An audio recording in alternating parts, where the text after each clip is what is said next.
and welcome to episode 24 of On Second Thought with Mike and Matt, coming to you live on Thursday, the 16th. Thursday night, 8 p.m. Here we are.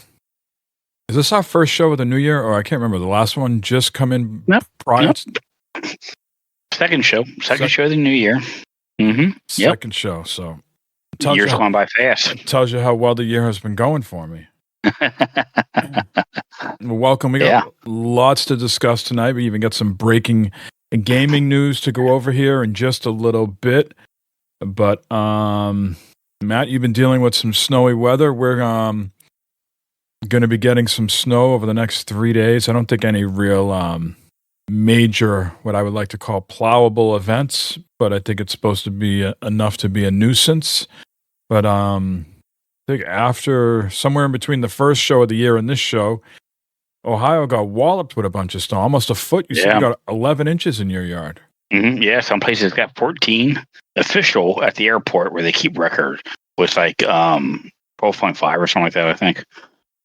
Yeah, crazy snowfalls here. A lot of snow is still sticking around because the weather, it's been so cold. It's been cold, very cold here. Today, a lot of shit melted. It was nice and sunny. It's still cold, but tomorrow, it's supposed to get into the 40s.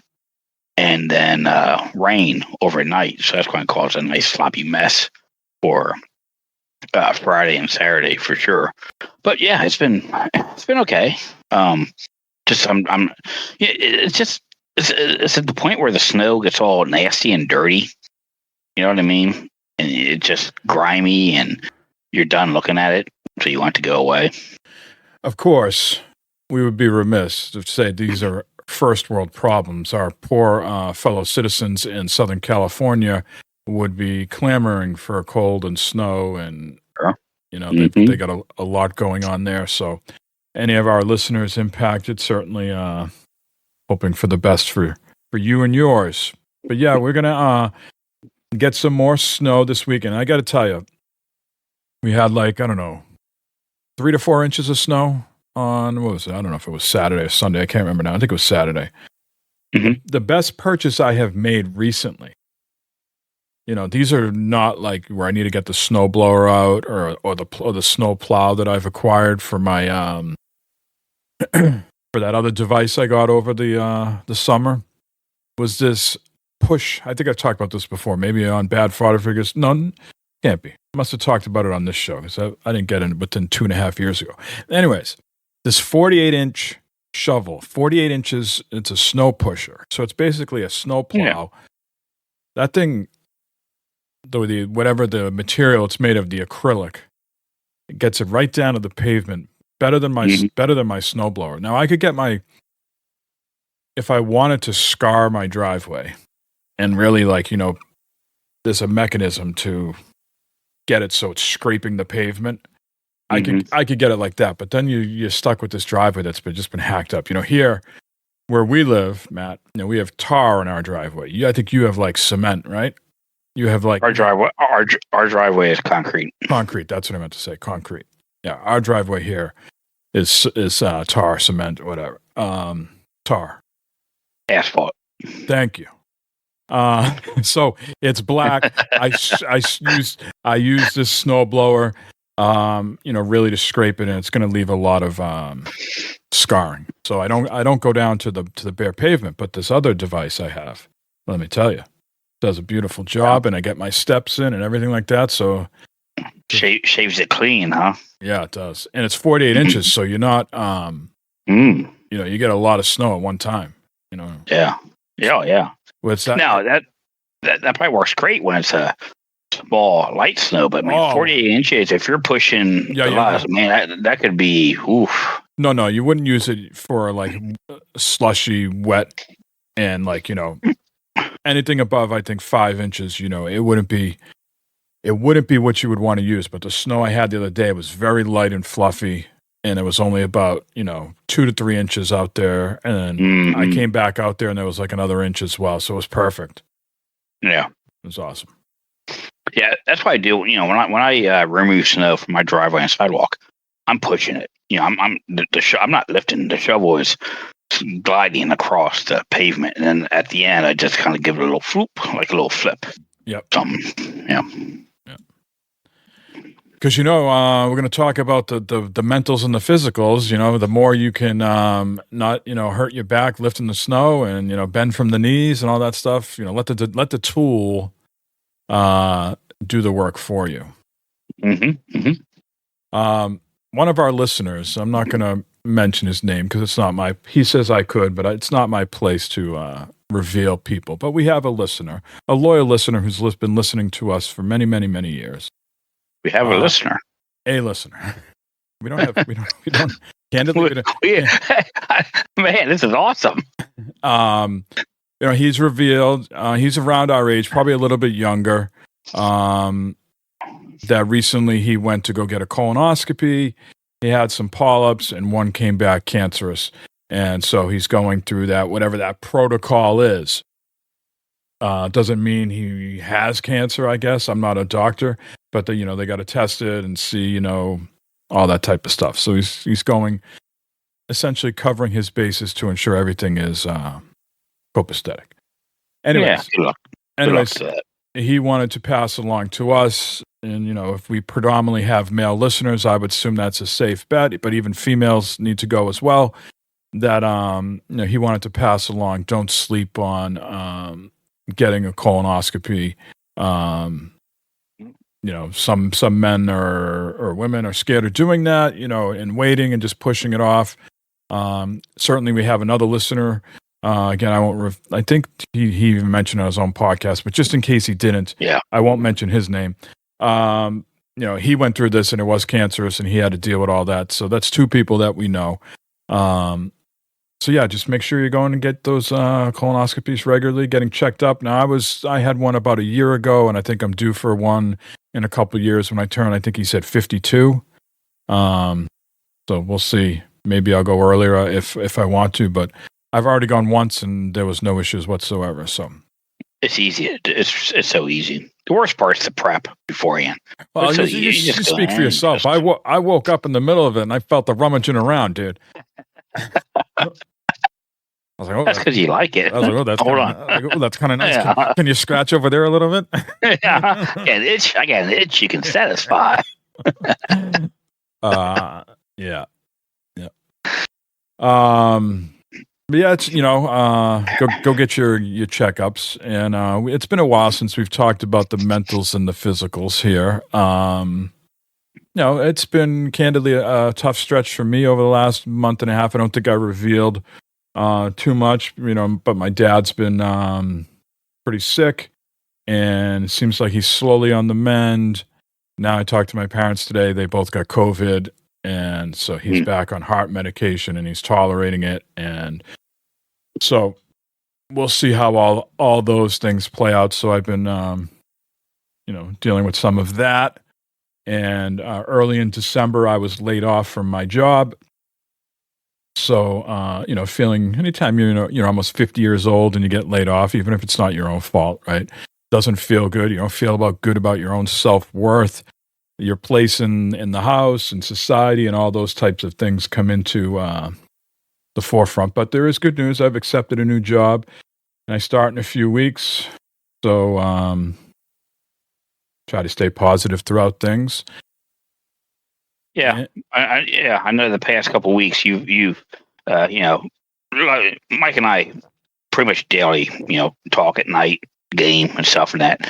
So, this was weighing big on Mike, so it's good for him to get back in that job routine and that. And I can tell a difference, last night when we were playing, the other night, you're more upbeat. And it was nice. It was good seeing you back in a good spot. Well, we'll see. I might have ruined things today. I don't. Matt has more details than most, but I really don't take shit from anyone. And I'm going to work in the financial sector, and so I've had to get fingerprints this week. And this company that I'm working for uses a third-party company to verify your identity. And I filled out all the forms, and everything came back good. And then today they're like, nope, we need X, Y, and Z. And I was like, all right, I need more context. I have these documents. I don't have these other documents you're looking for. And it's all done via chat. And I was like, well, someone's got to call me. Mm-hmm. And so the woman called me and she's like, well, you didn't fill out this. I was like, no, don't tell me that. I go, I'm very thorough. If that field needed to be filled out, I would have filled it out. It wasn't there in this particular form. I'm sorry, I don't have this document from fucking 15 years ago. You're going to have to get by. Why are you putting the onus on me to verify myself? You have a company and a whole bunch of people that could call these other employees, and HR is set up to do employment verification. Don't put the onus on me. I've given you all the information. So, long story short, you hope the third-party company doesn't go to the company and go, wow, you're hiring a jackass because he fucking unloaded on us. but you're 100% correct, right? Because they want to hire you. Okay, great. Now you want a job, right? A lot of people want a job, but there's only certain information you can give them. They can do. They're the ones doing the background checks. Yeah, I don't have pay stubs from fucking 15 years ago. Yeah, and why does that matter? Why would that even matter? That's what I was trying to get out of her. I was like, okay, the company that you're asking for is now owned by JP Morgan Chase. Is that the issue? When I worked for them, they weren't JP Morgan Chase. You're having problems like verifying, and you just met in a lot of circles because they don't know if you're telling the truth or not. This is like, they can't reveal the secret sauce of what they use to verify. So it's just talking in a lot of hypotheticals and right. You know what I mean? Yeah. So, we'll see what comes out of that. And then the other big thing that's been going on, I don't think I revealed this to you. My wife's work has switched healthcare providers. And I've been very open on the show before that I go to a therapist and everything like that. Well, the new healthcare provider that we have, my therapist doesn't accept that insurance, which means I'm flying without a parachute right now. He doesn't accept it, and basically I would have to pay an exorbitant amount to him, and then try to get reimbursed through my new insurance. So we know we're not going to be doing that. So I got to go through the process of do I want to go back to therapy? Do I got to go through that whole trying people out? I was in a good spot with this guy for at least well over a year. That's unfortunate there. That's always a scary thing. I mean, we've been lucky at work. For a while there at work, it was like every year we were changing health insurance. And every year you had, new forms, and you had to make sure your doctor was this, and just everything was covered. Well, thankfully now it's past few years we've had the same insurance company and everything. And it's a whole lot easier now. But man, health insurance is such a scary thing because, like you said, one day you're doing great, everything's covered, and then they switch companies, and it's new companies. You got to get a new doctor. You got to do this, you got to do that, and it's like, oh man, it's scary. Yeah. And I try not to think too far in advance because then I'll just get I'll get a bad case of the anxieties. Mm-hmm. But as talking to my parents about everything, they're in their late 70s, so they get Medicaid. And then, but they said they also have supplemental insurance. Like, what's the? Yeah. So my father worked for the major energy company in Massachusetts for a long time, and so for many years they were providing them insurance, and he would get Medicaid as well. Now they're saying, no, we're not going to provide you the insurance. We're going to give you whatever the money is. Here, take the money and then go buy your own supplemental insurance with that money. A voucher or something like that. Yeah, with Medicaid, you got the base insurance. Yeah. Excuse me, which covers, not some stuff, but then you have to buy supplemental after that to cover, so with the supplemental, your doctor visit maybe only $20 instead of $50. No, you're not dying on us right now, Matt. You need. I think so. Do you need some insurance? That. Yeah, man. I mean, I don't want to, pry too much, but you have often mentioned, at some point, retiring, going traveling across the country in an RV. As you're thinking of that, are you thinking of I'm gonna have to pay like a decent amount out of pocket for insurance for you and Barb, and before Medicaid kicks in. Because when does Medicaid kick in? 65 or 70 or later? Something like that. Yeah, it's later. Yeah, yeah, for sure. Insurance is a big worry with me for retirement because shit's expensive. Insurance is expensive. Living. I've said this many times before. It costs a lot of money to live. Yeah, we don't know if Matt's going to make it here for the next hour, so everybody just make sure you save this episode. He might just pass as we exactly. Yeah, well, health insurance is one of the things that definitely is on my mind with retirement because it costs so much, and to get coverage to where you go to the doctor and it's maybe a $20 copay or something like that, or your pills would be cheap. And that's a lot of damn money, man. And now, stop me if you've heard this before, Matt. My wife doesn't like to work, so she is all for looking forward to retirement, right? I'm not saying I enjoy work, but I think I've been conditioned since preteen. I've had a job, with a few exceptions here and there, like getting laid off. I foresee myself working until 70 or somewhere around there. Yeah. And maybe I will do that just to carry the insurance, just to make sure we have insurance. Yeah, I mean, everyone dreams about retirement. I would love to retire at any time. I know I've got quite a few years left, but yeah, I mean, insurance is going to definitely play a role in that. Until when I can and when I will. Sure. All right, let's move on to another big topic here. I tried YouTube television again. Oh. Because my Comcast Xfinity bill is just crazy. Mm-hmm. And really, I don't want to be too long-winded about this. Really, if you want to save any sort of money, you have to just basic cable or just have internet, because once you start adding anything else on, it starts getting cost prohibitive. So I have the triple play grandfathered package with Xfinity. If I decouple that, if I take out the phone and just keep my internet and cable, they don't keep the same price. And so then I lose I have some of those services like Netflix and Max built into my service already. So those get decoupled and they got to start adding them back in. So you would save by getting rid of the phone and adding a few things back in, you would save I want to say $20-$30, right? Because you're getting rid of the phone and then you still got to pay the cable box and everything those charges. Sure. The million taxes they hit you with. The taxes and fees. Yeah. And so YouTube, the thing about that's interesting. So that's up to $89.99 a month now. And, that's getting up in price. And the kids want to watch Red Zone. They want the sports. So that's adding let's say that's $15. I think it's a little bit more than that. But let's say it's $15. The wife's going to want Netflix and Max. They're adding those in.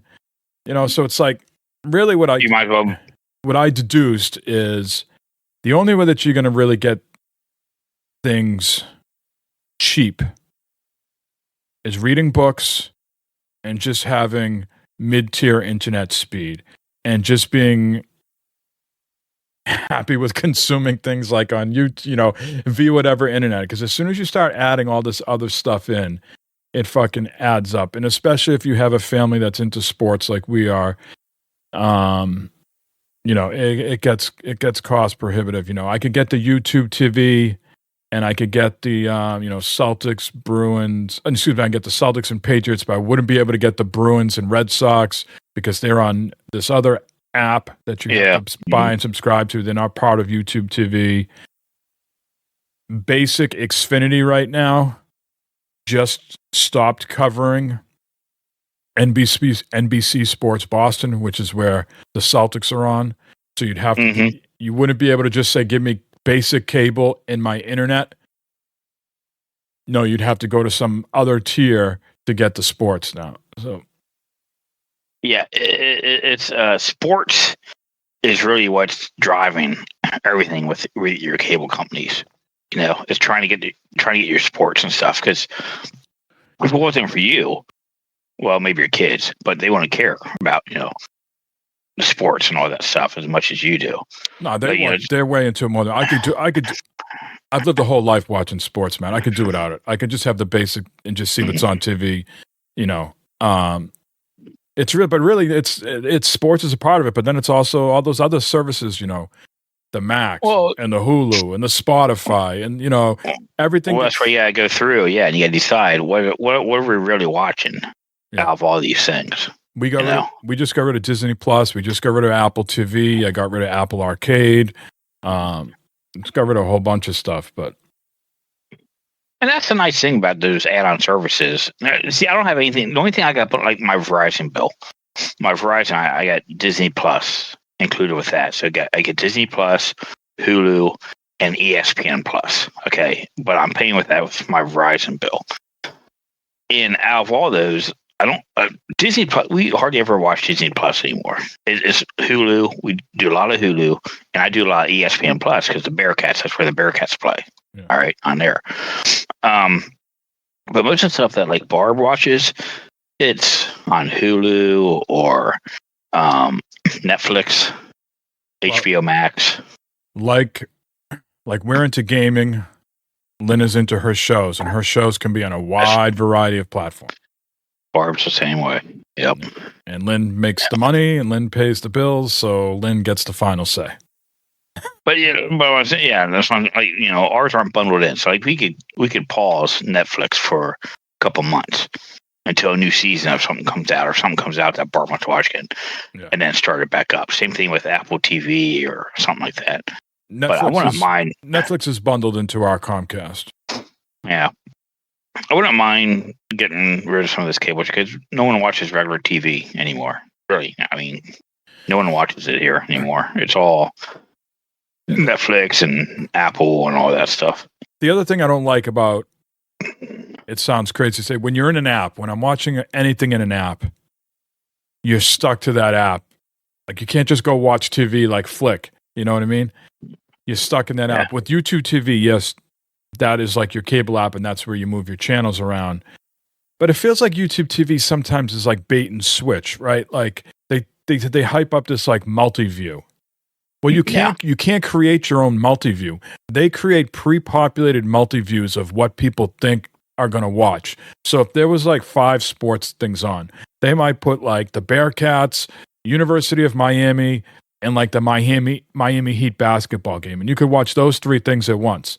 But if I wanted to be at home and watch the Celtics, Penn State, and fucking Edmonton Oilers, I'm just making up, picking random teams. Right.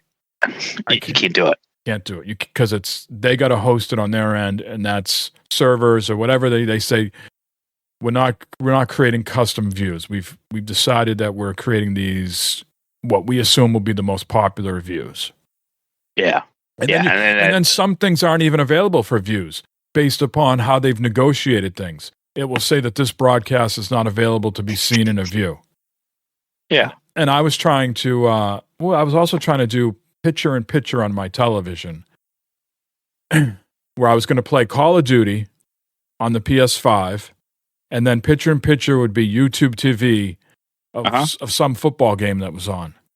And I can't remember if it was like, I think it could have been Call of Duty or could have been one of the other, but it was just like, no, there's some rights here that, this is not going to fly. I was like, what?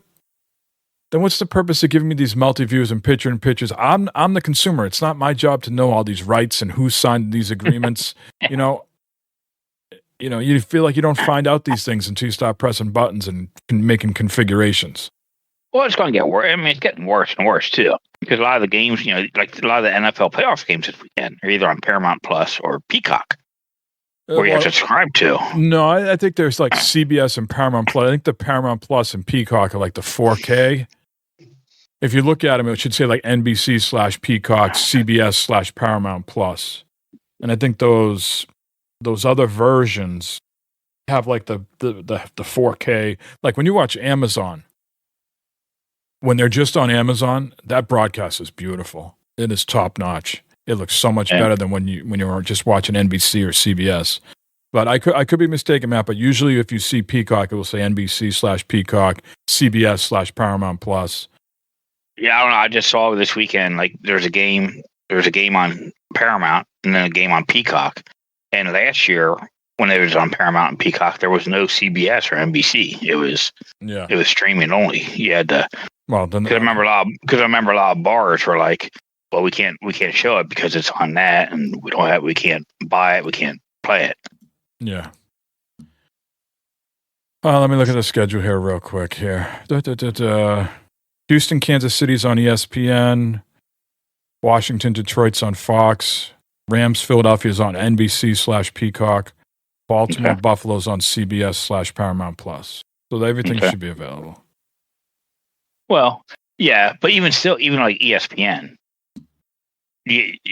Typically, if it's on ESPN, you gotta have cable for that. Typically, if it's on ESPN and it's your team, so if it was ESPN and they were showing the Bengals, or if it was ESPN they were showing the Patriots, I could go to ABC and watch it. If your local ABC picks it up. Yeah, which around here it does. That's not a given. I only can speak of what I know, sir. Yeah, it's not a given because I know there's been a couple times where it's been on ESPN and our local ABC station did not pick, didn't buy the rights for it to play it, to rebroadcast it. So, yeah. All right. Some breaking news. Ooh, I've been waiting for this. Sony has just canceled another live service game. I think 2 of them. If you remember, Concord was canceled. Yeah. Now they've canceled 2 more. Sony Bend and Bluepoint were working on a God of War live service game, and Sony just canceled it.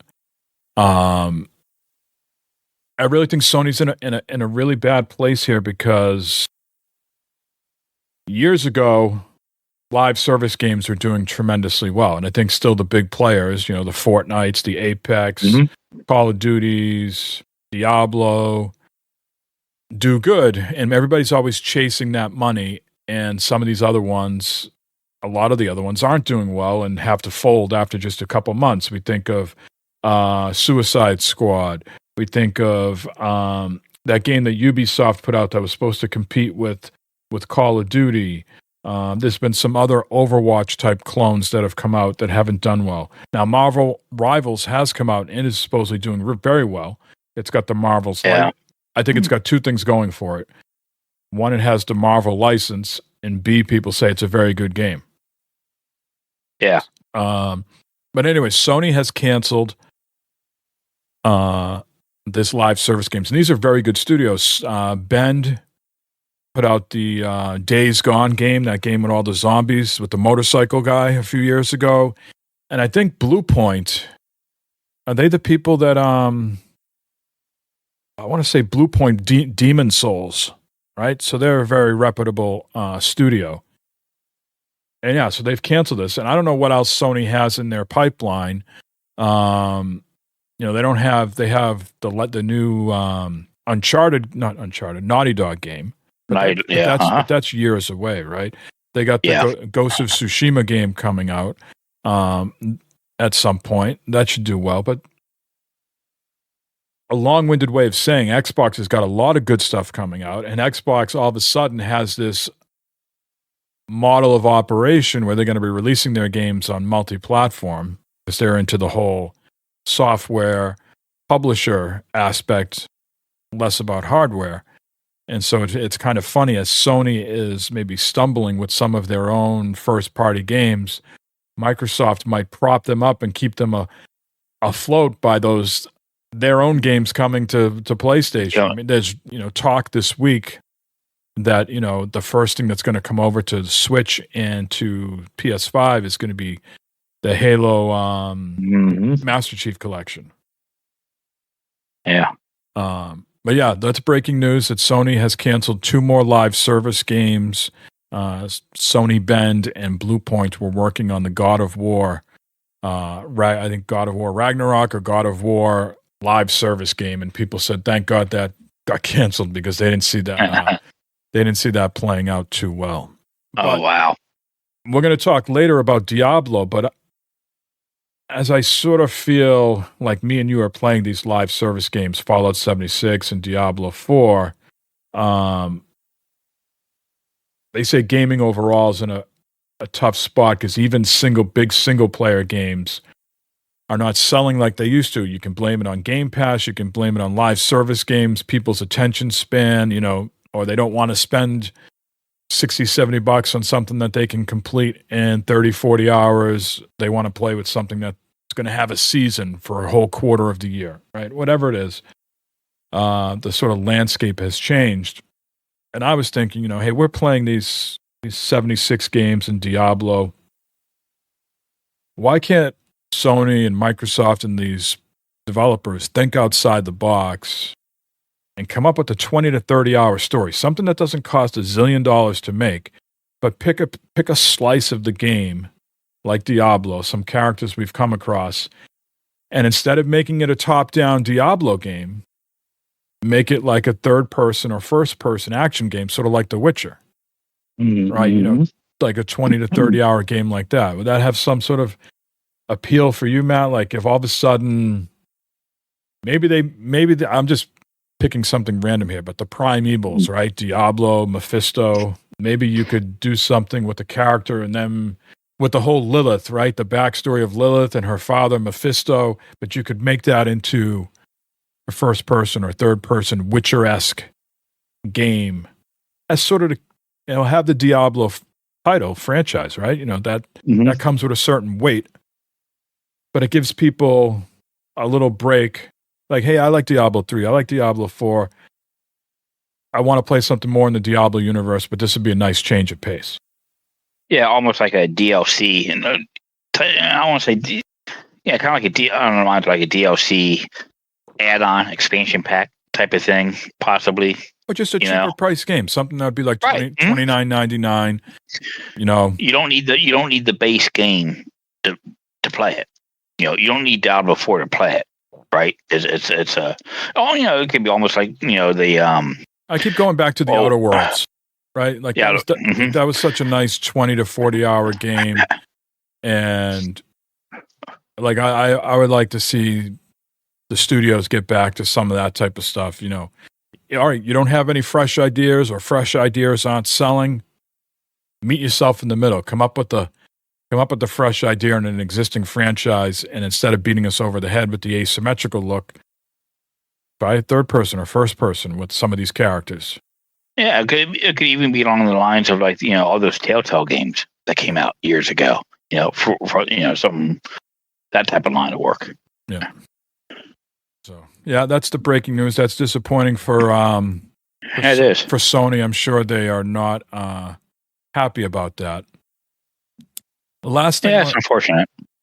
Last thing I want to get into before we get into what we've been playing and some important gaming news. I'm reminded once again why I prefer to go.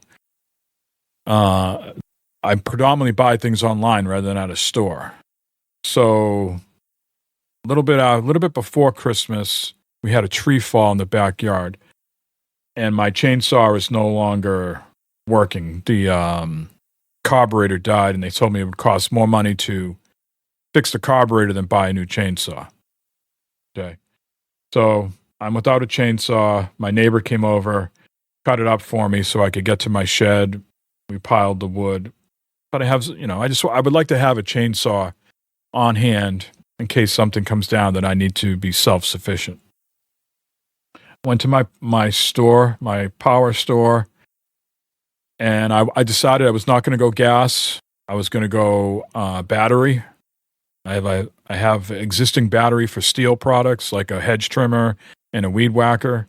I was going to take that existing battery and plop it into a chainsaw. So I'm talking to the guy about it, and I'm just about ready to buy it. And it's just like a model that was on the floor, and I bring it up to the register. I noticed like 2 dead bugs in it, right? And I tipped it over, and he's like, some other guy, like this big, like hulking guy came in with his dog. I was like, it's a small store. And this guy came in with his dog, and I was like, he must be like the owner or the new owner or something. And he's like, yeah, I charge extra for that. And I was like, yeah, extra pain in the ass. Again, I tell you, I don't take shit from any. This guy could have dropped me on site. It was like freezing cold out, and he had like a V-neck T-shirt on and just like a button up like lumberjack shirt on, and he had like sandals on, right? And he walked in with this like fucking huge ass German Shepherd, but I still wasn't taking any shit. And so he's like, that looks like a tree climbing chainsaw. And I was like, well, I'm looking for, something that's going to, if pine trees fall down in my yard, I want something that's going to be able to cut it. Is this going to be able to cut?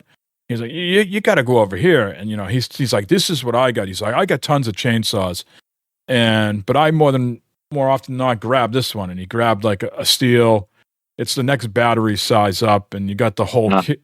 You get the whole kit, and it was going to be like $820 versus the one that I was going to buy, since I already had the battery, would have been like $369. So it was like a $5.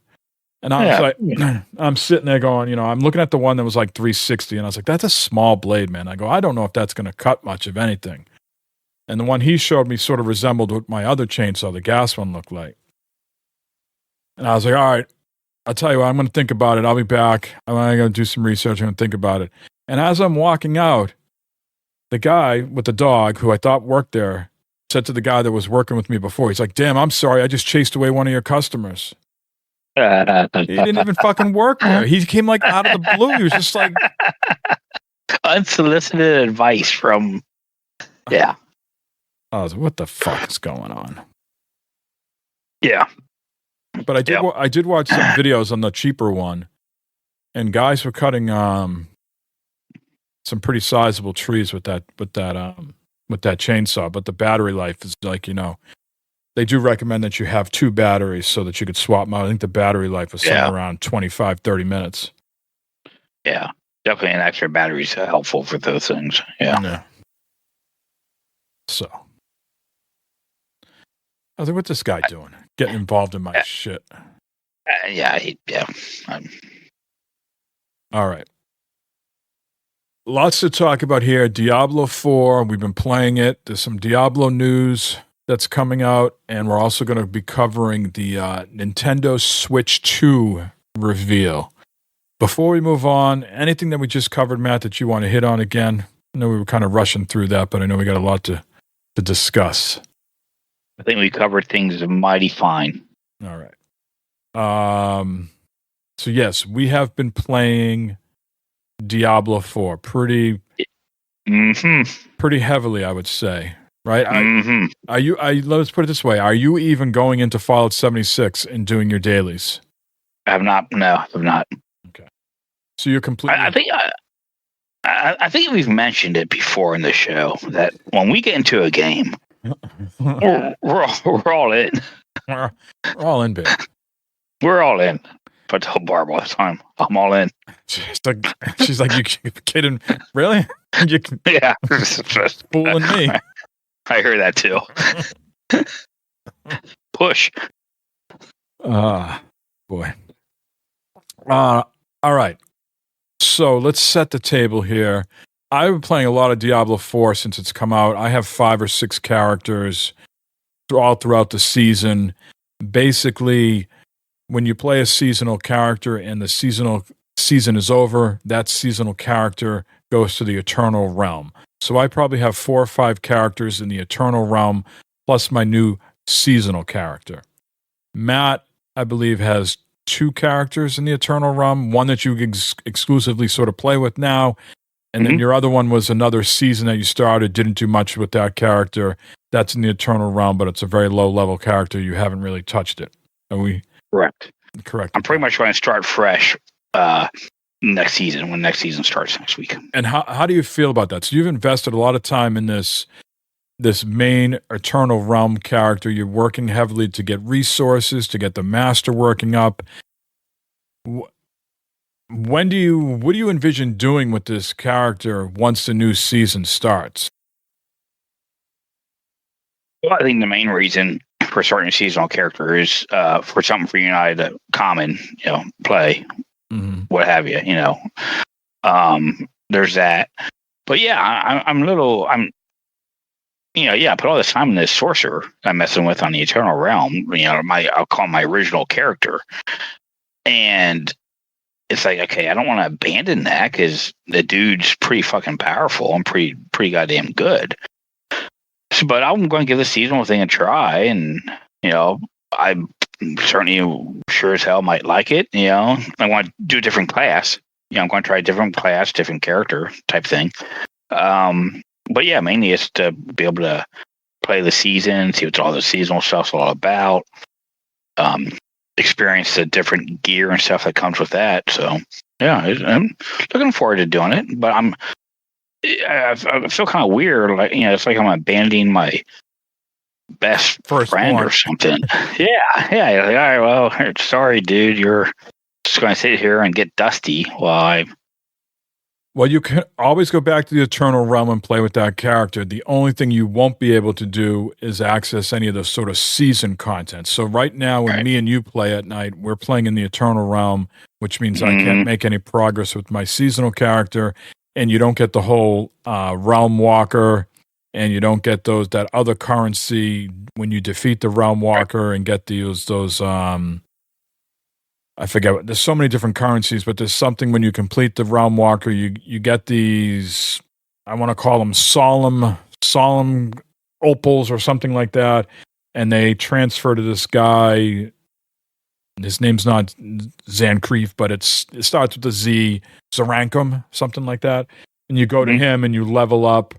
You also have the seasonal content, the season pass that you're leveling up. There's 90 levels that you're going through. So just think of any sort of battle pass that you've done before. There's that. There's also seasonal chapters that you can go through. I believe there's 8 chapters. And inside those chapters, think of them more like dailies, right? Not that they have to be done daily, but those are things that as you level those up, you complete that chapter. And then you move on to the next one. As you're doing the season pass, there's seasonal offerings, which are ashes, which you put in these other buckets. So right now I've earned enough ashes to permanently have a 20% XP boost as I play. And I've earned enough ashes to have almost 20% to get more of those solemn opals as I'm doing the Realm Walker to boost that up, right? So there's a lot of that type of content that we're not able to do in the Eternal Realm. So the Eternal Realm, we can still do the pit. We can do Inferno Hordes. We can do the Nightmare Dungeons, things like that. But you just can't do the seasonal stuff. Don't you feel the same way that I feel with my character now, with your seasonal character? You've just spent the past couple months putting all this time and effort into your seasonal character. And now, come Tuesday, he's going to go to the wayside, and you're going to be starting over again. I see both sides of it because if, like you said, time is money, right? And the other sense is that if they don't do that and you go in there with your OP character, you're just going to be blasting through stuff within a week or two. And then, what are you doing for the rest of the season? Yes, there is new stuff in there that you wouldn't have already leveled up. But I could see sometime going in there with your character and it's asking you to do something that you've already leveled up. So how would they adjust that if you had your character that's already completed? I'm just going to make something up, but let's say there's something in the chapter that says you got to complete 12 Nightmare Dungeons. Well, we know me and you have already done about 100 of them. So what's going to happen when you go into that new season and the first chapter says 12? You got to do 12 more on top of that, or are you getting credit for the 12 you've already did? Those types of things, they would have to do some sort of math equation and figure it out. Does everybody just start brand new? Like the counter on those things, doesn't carry forward, but you could bring your character forward, Well, I think about the Destiny model, right? Where there's the seasonal things, and every season they bring, you get the same character, but every season they get new events. They up the power some, where you have to keep grinding to get better to be able to blow through stuff and all that. Yeah. And almost the same with Fallout 76, where they new content that you can still, your character you've invested all this time in, you can still play with and have to build up new weapons, new equipment, stuff like that to help make you more powerful. That grind. Yeah, it's definitely unique, and you're not the only person that has some issues with it. I think we read it last time on the podcast, right? They do it to sort of even the playing field, so everybody sort of comes in at one sort of level. And no one's more overpowered than anybody else, even though there's no PvP really. I'm not sure anybody plays the PvP, but that was their thought. So yeah, it's nice that the character doesn't go away. You can always go back there. What is good, we found out, is so I have 4 or 5 characters in the Eternal Realm. As I level up one character with Paragon points, all my other Eternal Realm characters have the same amount of Paragon points now. But I do have to bring those characters up to level 60 first before I can spend those character points. They do have a welcome back thing that brings you at least to level 50. I think most of my Eternal Realm characters are right around that 50, either a little bit below it or a little bit over it. So I wouldn't get a huge benefit out of those welcome back things. But then you have to get it to 60, and then I could use all those Paragon points that I've sort of banked with my main Eternal Realm character. So yeah, we have been playing a lot. What do you think of I say this a lot every night when we play, minus your game crashes, which I don't think has anything to do with the performance of the in-game combat, but I'm just amazed how much stuff they throw on screen at you. And there's no stuttering, there's no hiccups. It runs very well optimized. These waves after waves of enemies that come at you, and all the flashes and things that go on the screen, and there's no stuttering, there's no hiccups, and there's no frame drops. And even it's wild how it's just smooth that game plays. Yeah, definitely. I still haven't wrapped my head around. Well, first of all, if I back up, give us a little props for Matt and I are playing on Torment level 1. So I think it goes like normal, hard. Penitent. Is it Penitent or Nightmare and then Penitent? I want to say we're on level 5 or 6. Yeah, I thought it was like normal, hard. I want to call it Nightmare and then Pentiment and then Torment 1. I think you're right. Yeah. So we tried Torment 2. It wasn't really for us. It just took longer to kill stuff. I didn't feel like it was that much harder, but it just felt like a slog for no reason. And it's a good thing to know. Matt loves to talk about this. The higher you go up in difficulty, it's not that the enemies they didn't make the decision to make the enemies tougher. They made the decision to make you weaker. Yeah. Here, let's spend all this time, build your character up, make him strong like Ox, and then you're gonna go up a level. Yeah, fuck your character. He's weak. We're not gonna make everything powerful. We're gonna weaken your character. And the plus side is you supposedly get more materials and gold and XP, but we found it very minimal. We couldn't really tell. Like it wasn't drastic. We weren't struggling. Yeah, but I did feel like it was much more noticeable, like how long it was taking us to kill things versus how much more materials we were getting. The payoff wasn't worth it. Yeah. So we bumped it back down to Torment 1. Now, when we're in Torment 1, what I have found interesting, if I'm doing Realm Walker stuff, which I know you haven't done, but if we're doing Realm Walker, the Helltide, Nightmare Dungeons, Infernal Hordes, everything is relatively equal there as far as difficulty. You start going into stuff like the Pit, and maybe some of the bosses like Lilith or the Lairs. The difficulty doesn't seem like equal. It seems like even though I'm still playing on Torment 1, these other activities within Torment 1 can be more difficult than other activities in Torment 1. And that's an interesting concept to me. And then there was also where, what was it, Lilith we did again, right? And there's like stages to the boss fight, okay? And we whipped through the first stage with like no issue, kind of halfway like through the second stage, right? And we died. And then all of a sudden, the first stage was harder, right? And that's happened to a couple of times with different things. With a lair, it happened.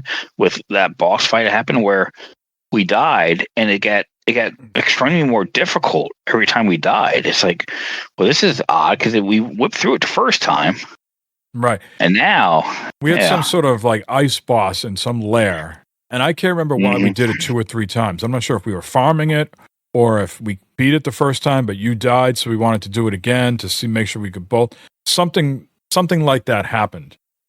Yeah. And we beat the thing like twice in a row. But by the time we tried it the third time, it like got like incredibly hard that we weren't even like lasting like longer than 10, 15 seconds against the damn thing. Yeah. We was getting like one shot all of a sudden. It's like, wait a minute, what the hell happened here?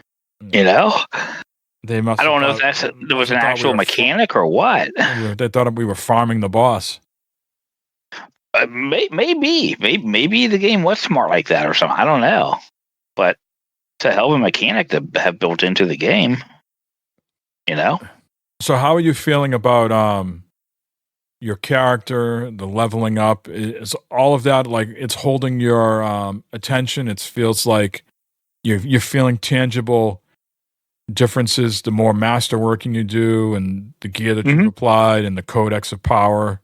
You feel like you feel like substantially. You feel like your character increasing. Like you might not be as fast as my barbarian, but maybe you're starting to get more power. Yeah, I tell you what, man, that dude can move. That dude can move. I can't. For a big old fat barbarian, that some bitch can move across the screen, man. That's crazy.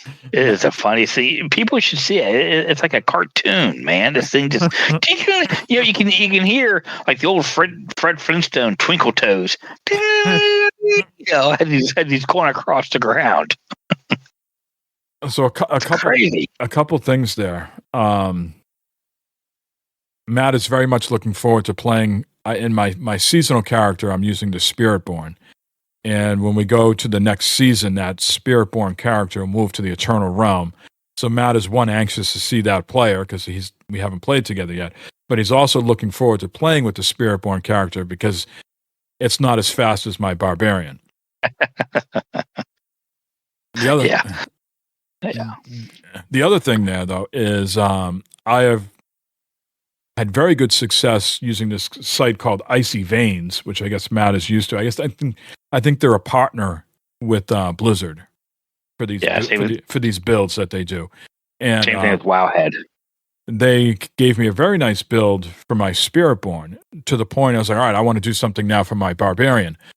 But because it is so fast and so powerful, I don't want to fuck it up and come out with something that's a lot slower and not as powerful. So when this new update comes out with the armory, then I will create my other build. Where I wasn't happy with the Spiritborn build I had, so I didn't care about losing it.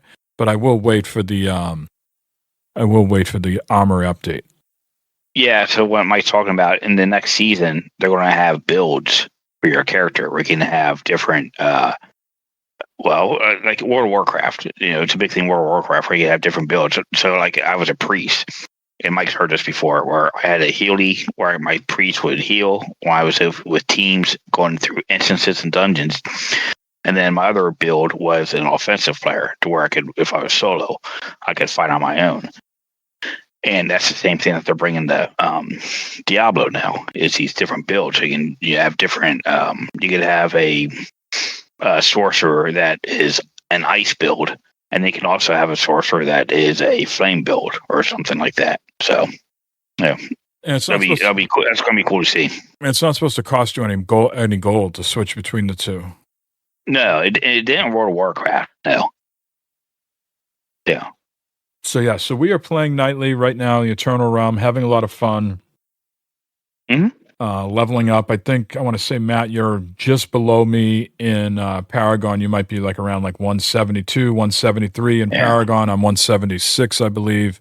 But I've been putting a lot of work in my seasonal character. I'm up to 135 now in my seasonal. So it'll be nice though when that does get bumped to the Eternal Realm. I can take whatever extra Paragon, whatever the difference is between now and next season. But I've been focusing a lot because I want to get to the end of the season pass and level up that character. I mean, it is really powerful now, but it's not as robust and thick as the Barbarian. You know, it's got some armored hide to it, so it can withstand some punishment, but still having a little bit of difficulty in the pit with the seasonal character. I just did a level 25 today. I beat it within enough time, but I did die twice against the boss, and you can attest to it with the Barbarian. I very rarely die unless it's like against Lilith or some of those layers. Yeah, we got a good little teamwork thing going on here. You know, your Barbarian, he's very good. He can obviously we can both play solo. Yeah, but together we can wreck through shit pretty goddamn fast. Well, I'm looking forward to playing with your Sorcerer and my Spiritborn because you freeze a lot of the characters, and then I have this.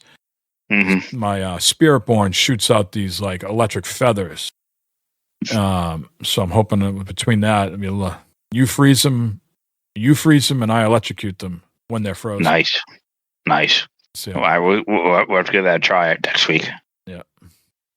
Anything more you want to talk about Diablo before we get into the news here? No, it's a great game. Fun. Plays well on the Steam Deck. Been playing on there. Doing good. It's Steam Deck's an amazing little machine. And have you been playing anything else besides Diablo of note? Nothing. I mean, Balatro here and there, but nothing major. Now I have been doing some reading, sir.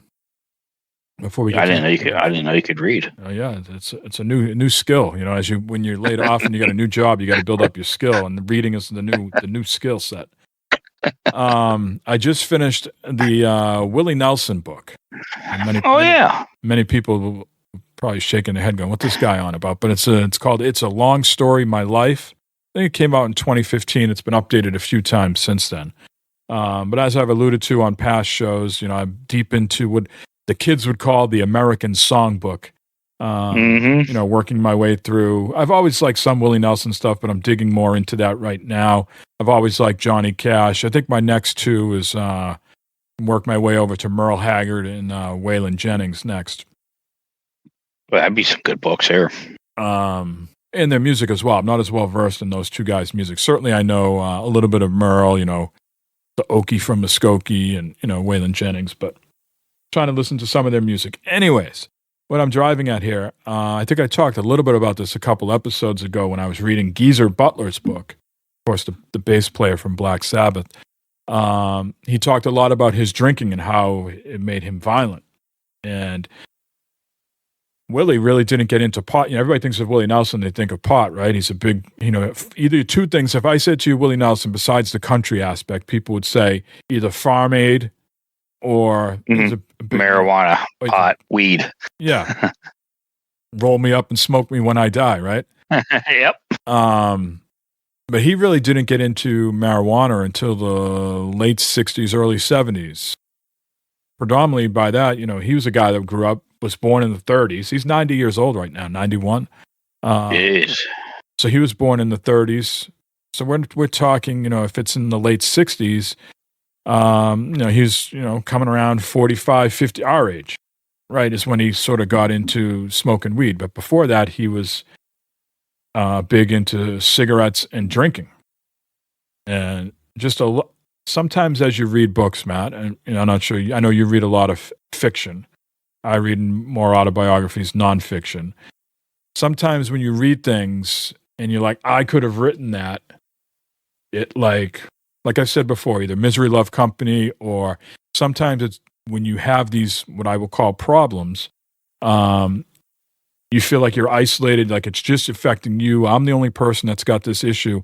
But when you hear other people mention it, it puts what you would call, I guess, a description around it. It puts, many people have this affliction. So this is a quote from his book. He talks about the effect that drinking had on him. And he said, any fool could see that booze was bad for me. Booze made me say shit I shouldn't say and fight guys I shouldn't fight. Booze made me headstrong, violent, and dumb as dirt. Booze jacked up my ego and drowned out my humanity. Now, I'm telling you, Matt, I could have fucking written that myself. Because if I'm at home just having a beer, or I'm having like the neighbors over, there's no issues. But there's something about going out and drinking and being in public, especially with like being around like the music I listen to and those types of people. It's like throwing a match on it, and it starts out fine like this, and then all of a sudden it's 5 beers, 6 beers, 7 beers, 8 beers, and then all of a sudden the shots come out, and it's a very, very ugly scene. So that quote there, I was reading the book. I had to like read that like 3 or 4 times because like that's like, unfortunately, that's like me to a T when it comes to like drinking. Mm-hmm. I just brought the mood down, didn't I? But nope, not at all. No, you have some very valid point. I see it in a lot of people.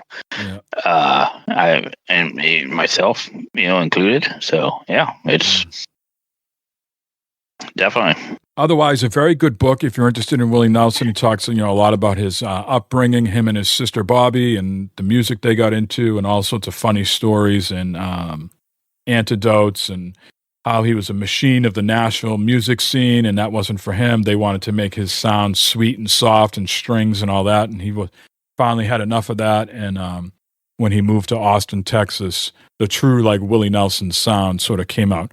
But he's had a lot of big hits that he's written for other people. Everybody, I'm sure, knows that song "Crazy" that Patsy Cline sang. Yep. That was Willie Nelson wrote that. So he's had a lot of big hits before he became the Willie Nelson that we know now. It's unfortunate that Nashville is not what it used to be anymore. You had all these big singers and bands coming in, buying up lots of buildings, and then combining them into one big arena, a place for big bands to come in. It's not where the struggling artists used to be able to go and, make their way. It's Nashville's losing its place, unfortunately. He talks a lot about that in the book, like places he played along the way. A lot of places in Texas and Colorado and Seattle, Washington, and Portland, Oregon, and Nashville. So, yeah. I recommend the book. A pretty easy read. I finished it in about a week and a half. Nice. All right, let's get into the gaming news here. 2 topics, really, just the Nintendo Switch 2 reveal and the Diablo season update. So I woke up this morning to the news that Nintendo Switch 2 has been revealed. That is the official name, Matt. First of all, how does that hit you? That it's not going to be Super Nintendo Switch, that they haven't come up with some other name, that this is the first time that Nintendo has put a numeral after a console. How does that hit you? I think Super Nintendo Switch would have been really cool. That would have been fun. A little bit worried, would have been cool. But Switch 2, okay, it seems rushed, maybe. They didn't put much thought into it, but I don't know. Yeah, Switch 2. It's easy for moms and dads to remember when little Johnny asked for it, that's for sure. And now, Xbox is the only console maker that's never had, what would you call that, an iterative or a sequential? Xbox doesn't have an Xbox 2 or an Xbox, they're the only ones that don't have a number after theirs. Yeah, Xbox One. Well, no, I mean the Xbox One. Well, that was a one, like you only need one. That wasn't one like this. One and then 2. It was called the Xbox One, but yeah, it wasn't a numeral, but it was. Yeah. Yeah, so that's the first thing about the Switch. It is actually going to be called the Switch 2. It's there's going to be a reveal coming April 2nd, so a couple more months now. You're going to have to wait for their official reveal, but it will be released this year. Bloomberg has reported that Nintendo has been working on a supply chain network, which maybe speaks to why this thing has taken a while to come out. They hope to sell 20 million units in the first year. So there should be no sort of supply constraints, so to speak, that they have worked the chain, and have everything ready to go. Most Switch games, the original Switch, the Switch 1, will be backwards compatible on Switch 2, cartridges and digital. They will come out with a list of games that won't be compatible. In the new trailer that they showed to highlight the Switch 2, they showed a new Mario Kart with possibly 24 characters on screen. Traditionally, there's, I think, 12, so they bumped it up to twice. And this looked like definitely like a new Mario Kart. There's a new rendering of Donkey Kong and new tracks. So this is something we talked about on a couple past episodes ago. So that we are going to be getting a new, it's not confirmed yet, but, based on that video, it looks like it's going to be a new Mario Kart. What else? It's a bigger screen. We don't have the exact details yet. That's going to come in April. But in the animation in the trailer, they showed the original Switch, and then they showed the screen getting bigger. So it's a bigger screen, bigger controllers. It looked to be a bit bigger. There is a new square button on the bottom right. We don't know what that button is for yet. However, in the video, the controllers look like they can also be used as a mouse, right, for a computer. So is that button like the mouse click? Yeah, right. You're talking about the buttons that were on the side, right? Yeah. Yeah, I noticed that during the reveal. Yeah, that there's buttons on the side. There's one for a screenshot that, there's a couple buttons that are existing from the existing Switch, but then there's another bigger button on the right Joy-Con. And I don't know what that's for, but if you're holding that like a mouse, right? Is that the click? Yeah. Mm-hmm. So that seems to be I'm going to call it feature rather than gimmick that maybe is coming with the Switch 2, that you can maybe do some point and click stuff, some mouse controls. The controllers do not slide into rail. The Joy-Cons don't slide into rails. There's now a connection, like a male, like female. There's already people online saying that that's going to be the weak point of the Switch, that connection. That's going to be the breaking point. That's what's going to fail first. Well, I mean, the Joy-Cons, the other ones did too. They never really fixed a drift problem with those. They would fix them for you for free, and then they would drift again. I think they're talking that actual connection. They're saying that's going to fail. That's going to break. You can only give the people the information. The naysayers, the half glass, those people are going to have their opinions. Nintendo will have to deal with that as it comes. But yes, I agree. The people that are going to constantly disconnect, connect it back, disconnect, or this is lost connection, you're going to get something on the screen that says, lost connection. Someone's going to do something stupid. You gotta be gentle with your stuff. Like Mike, we're very gentle with our stuff. Yeah, unfortunately, not everybody is. That's why I'm flummoxed. What's going on with your headset there with the broken? I know. That's unbelievable. I can't believe that. I can't. The quality, sir, is going down over here. It is going down. So yeah, the controllers snap into the side of the device rather than slide from the top. And the Switch 2 appears quite small to the original Switch, with I guess the dock looks like, not small. Looks the same. Similar, yes. It appears similar to original Switch. Capabilities to play games on the go in the dock. The dock looks a little bit smaller, more rounded than the other one. Mm-hmm. But they haven't given us any specs. Right. When it's docked, are you getting a better experience than the Switch when it was docked? Because when you dock it on the Switch, you're getting a 1080p. You're not getting a great picture when it's docked and you're connecting it to your TV. It's okay. It's adequate, but it's not great. Have they made any improvements to when you dock the Switch 2? Is that more of a 4K? What's going to happen there? I'm going to wait for those details. And there's a USB-C connection on the Switch now too. Also, it looked like, and a couple other ports or whatever. So maybe some accessories, add-ons. It's the thing that's kind of sort of unfortunate. It hasn't been confirmed, but I think many people have confirmed it. It's not going to be launching like an OLED. There's an OLED Switch out there that you can get, and the Switch 2 is not launching as an OLED screen. Yeah. We know how nice those OLED screens look on a handheld. Beautiful. No, I think the same form factor, so everyone's going to be familiar with it. Everyone's going to know how to use it, what it does, and everything. So I think they're smart there. They're not changing things bigly with that. Huge. I think that's smart. I think that's good. It is bigger, which is nice. Bigger is always good. Even for a handheld. Yeah. I like how it's all one color. They got rid of the gimmicky red and blue. I'm sure those are coming at some point. Sure, but at least to start with. Yeah. Mm-hmm. Yeah. Now take out your crystal ball, Matt. Look at it, rub it up, shine it up. Give me a price. Matt, for those who can't see, he's thinking very deeply on this price. $399. Yeah, I think that's what it's going to be. Yeah, $399, $349. I'd be shocked if it's any more than $399. I would be too. I would be ecstatic if it was $249. But I think that's precedent. Yeah, $399. Now at $399, are you out or are you in? I'd be curious about what it does, what it is. I'd have to see.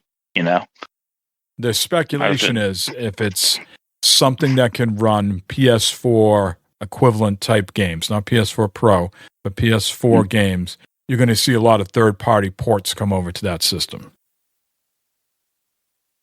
Yeah. Yeah. And I think that's why between now and April, there's such a gap that they're going to go ahead and let these developers now announce their games coming to the Switch too. So I think you're going to see a lot of that between then and now, or now and then. Yeah. Do you think now we're thinking way down the line, Mike? Way down the line, that a Switch 2 Lite appears because the Switch Lite was very popular and sold a lot of units. I think so. I think anything and everything is popular. I think it depends on how well this one sells. The Switch sold very, very well, if not one of the most popular consoles of all time. So if that's the case, sure, I could see a Lite. I could see an OLED model. I would see an OLED. I could see an OLED before. Yeah. I'm not sure how well those Lites sold. I know that we bought two of them. They were they were hard to get during COVID. They were all sold out all over the place. Yeah. Yeah.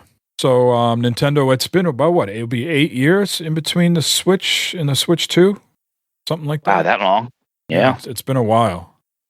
To put things in perspective, I want to say the Switch. I want to make up a number here, but I think the Switch has sold somewhere around 115 million units. Let me just Google that quick. Switch, lifetime Switch sales.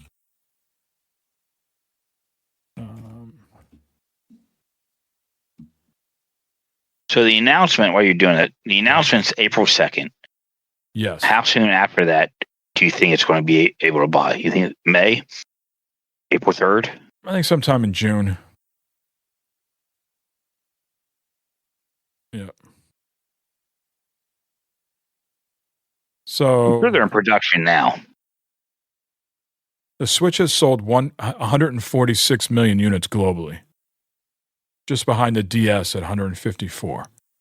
Okay? To put that in perspective, how they are not willing to have a flop on their hand. The Wii U sold 15 million units. Yeah, that was So they're doing everything in their power to make sure they do not repeat the same cycle of the Wii U. So they will be, I think to answer your question, I think the announcement comes in April with more details, and it's out end of May, early June. And I think that gives plenty of people time to get it, and then they can do heavy push for the holidays. You know what I mean? Do you think they learned a lesson from the Wii U, and that's why they stuck with the same form factor, the same name, and all of that? So they learned a lesson I think that's it's not normal for Nintendo to screw up like that. I think yes, and I also think handhelds are. We joked about this before that we could do a whole podcast just on handhelds, right? We could just make that our sole focus, and there would be enough content every other week to do that. And that's where things are sort of shifting, whether that's because the Steam Deck has done so well, or because that's what gamers are on the go now, or because a whole host of reasons. The Switch drove the popularity, and thus Steam Deck followed it up, or younger people are more on the go. They want to play things, and they're not be tethered to the television in their house. They want to be in their bedroom. They want to be at their friend's house, the college dorm, wherever, you know? Mm-hmm. Mm-hmm. I think it's a combination of the two. Yes, don't screw up. Don't screw up the cash cow. And this is where things are headed. Yeah. And just very briefly in the our Discord, I posted that picture of that huge Acer Nitro. Mm-hmm. I was listening to a podcast today. That's actually not a handheld. That is a laptop. So handhelds like the Steam Deck and the Lenovo Legion and the ROG Ally have something called an APU. And the way I understand the APU is they've combined the CPU and the GPU into one thing. Okay? And it's called an APU. That thing has a traditional GPU and a CPU in it. Wow. And it's not supposed to be played like a handheld. It's supposed to be played like, you put it in something, you connect it. It's like the internal, the guts in that thing are a laptop, and they supposedly runs incredibly hot, like steaming fucking hot. And it was more of Acer just, getting something out there, and they'll iterate on it or whatever, but it's not supposed to be a handheld. Huh, okay. So more like a foldable laptop without the fold. Interesting. Yeah. Interesting. Yeah. So I'm excited for the Switch too. It's got to have more games. They haven't really announced anything. Well, there'll be a lot of lead up there, but the Mario Kart is always exciting. Being able to play the Zelda games on a newer system with a better screen, that's enticing to me. Maybe go back and finish Breath of the Wild and then play that other one that came out after it that I never played. That could be something of interest. And then if Metroid Prime 4 ever gets released and announced, that could be something as well. Mm. The last bit of news here, we're going to circle back to Diablo. Season of Witchcraft launches on the 21st of this month. So that's next Tuesday? Yep. So the battle pass begins on January 21st at 10 a.m. Pacific time. It will have 90 reward tiers, 28 free and 62 premium. My understanding, sir, of this season, for people that are aware of Diablo now, there's a Tree of Whisperers. Basically, characters in Sanctuary have donated their heads to this, and you go to the Tree of Whisperers, and there's people talking to you, and you got to do favors for them, and they reward you with cachets. Basically describing that correctly, right, Matt? Yeah, for the most part. Mm-hmm. So there are some heads from the Tree of Whisperers that have gone missing. Okay, they've gone rogue. And they are desperate to claim new bodies for themselves to be whole and human again. So without the tree, without the heads at the tree's incomplete, and it's fragmented and it's mad, and thus they have spread a rot throughout Sanctuary and everybody they touch. So that's sort of like a quick synopsis of what you're up against in this sort of season.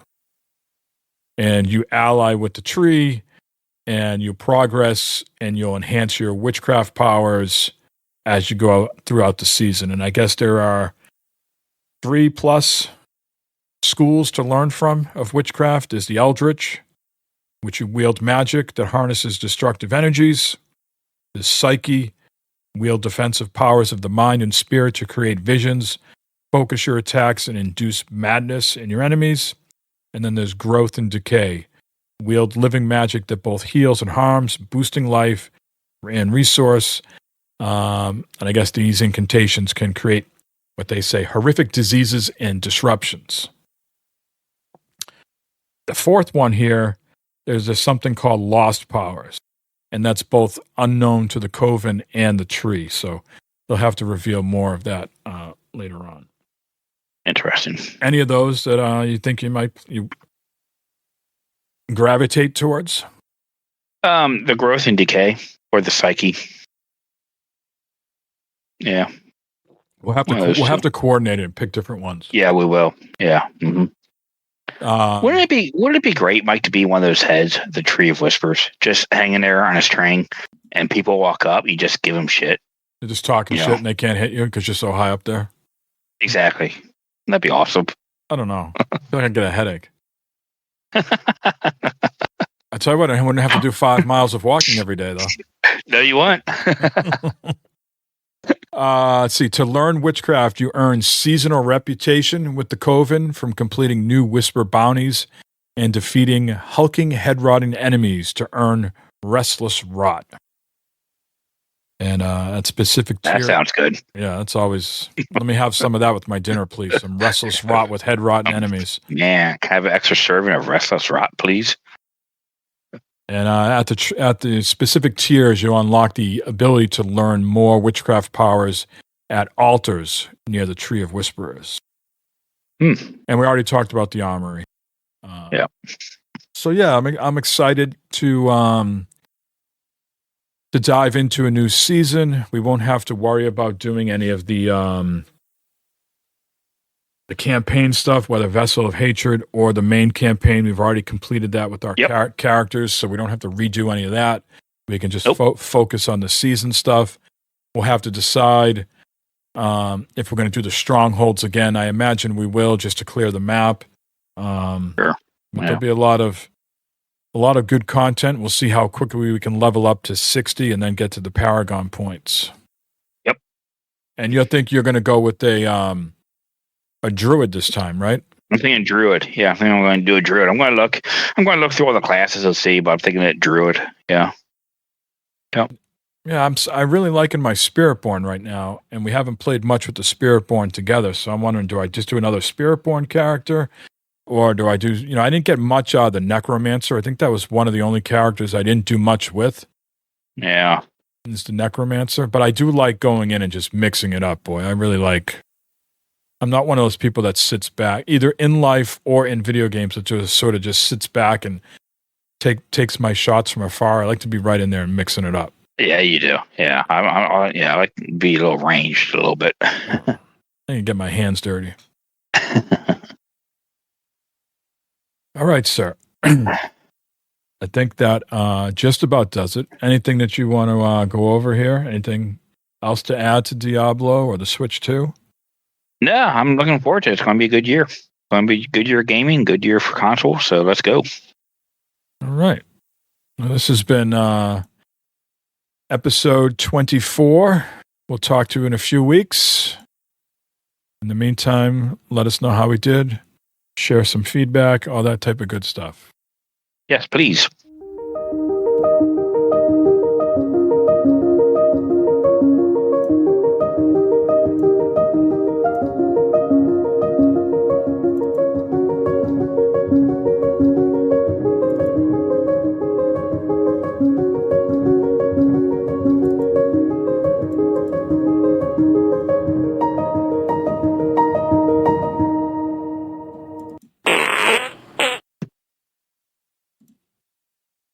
Sounds like me this morning.